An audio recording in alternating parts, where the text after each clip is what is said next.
Polígono Industrial A Granxa.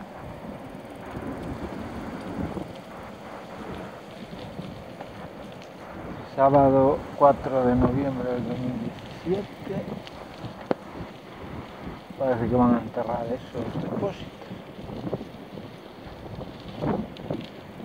Vamos a hacer una gasolinera. Debe ser para una gasolinera.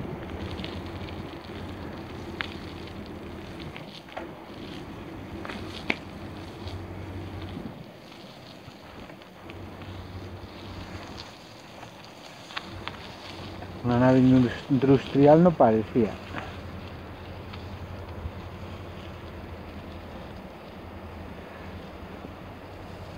Una gasolinera seguramente.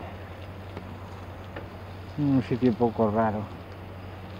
Un poco apartado para hacer una gasolinera.